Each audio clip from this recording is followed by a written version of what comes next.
pessoal, bom dia galera do nono ano. Vou dar continuidade ao conteúdo falando sobre os átomos e suas partículas. Estão contidos aqui na página 49 do livro didático de vocês. Então, vocês já sabem que o átomo ele é formado por três componentes principais, que são chamadas partículas subatômicas, que são os prótons, os elétrons e os nêutrons. Sendo que os prótons e os nêutrons se encontram no núcleo do átomo e os elétrons se encontram numa região chamada de eletrosfera, que é uma região onde os elétrons ficam girando ao redor do núcleo. Tá? Então vamos lá iniciar a leitura do conteúdo. Você aprendeu que o modelo atômico básico utilizado na química, suficiente para explicar o comportamento químico, considera que o átomo é dividido em duas regiões distintas, o núcleo e a eletrosfera.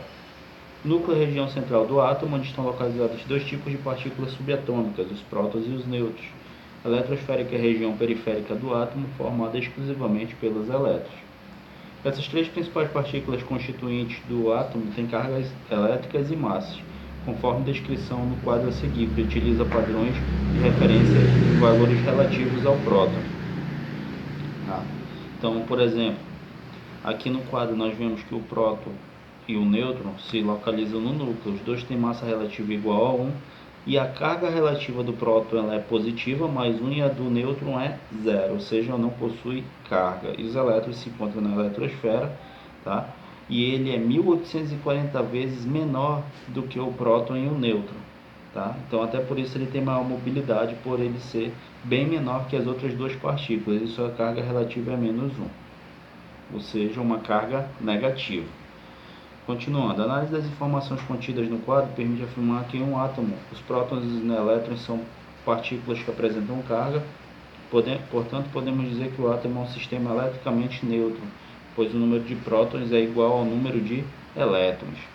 Isso a gente já viu lá no 8º ano, que para um átomo ser considerado eletricamente neutro, o número de prótons tem que ser sempre igual ao número de elétrons, porque se os elétrons forem maior do que o de prótons, ele está carregado negativamente, e se o de prótons for maior que o de elétrons, ele está carregado positivamente.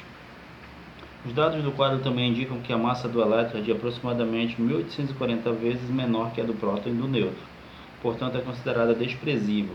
Sendo assim, a massa de um átomo está concentrada no núcleo, isto é, corresponde à soma da quantidade de prótons e de nêutrons. Em razão disso, podemos definir o número de massa de um átomo representado pela letra A, e o número de massa corresponde à soma do número de prótons e de nêutrons existentes no núcleo do átomo.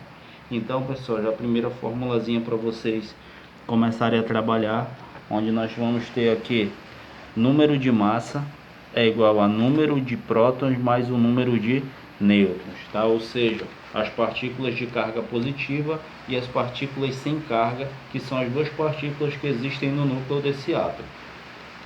Durante muito tempo, a comunidade científica acreditou que os átomos de um mesmo elemento químico tinham massas iguais e por isso utilizavam esse conceito para identificá-lo. No entanto, com a descoberta do próton e de que os átomos de um mesmo elemento químico apresentavam a mesma carga nuclear, os cientistas constataram de que era o número de cargas positivas que determinava as propriedades de um elemento. Com isso, estabeleceram um novo critério para definir e identificar o elemento químico. A carga nuclear está diretamente relacionada à quantidade de prótons no núcleo do átomo, uma vez que o nêutron não tem carga e que cada próton apresenta uma carga relativa igual a mais 1. Tá? Então vamos lá passar para a página 50 agora. Saiba mais, em 1913, Henry Moseley, que trabalhava com Ernest Rutherford, realizando estudos com raio-x, desenvolveu um método experimental que possibilitou a determinação da carga nuclear dos átomos. Com o experimento, Moseley percebeu que átomos de um mesmo elemento químico apresentavam sempre a mesma carga nuclear e que átomos de elementos químicos diferentes apresentavam cargas nucleares distintas. A partir daí, o número de prótons designado número atômico e representado pela letra Z passou a definir e identificar os elementos químicos.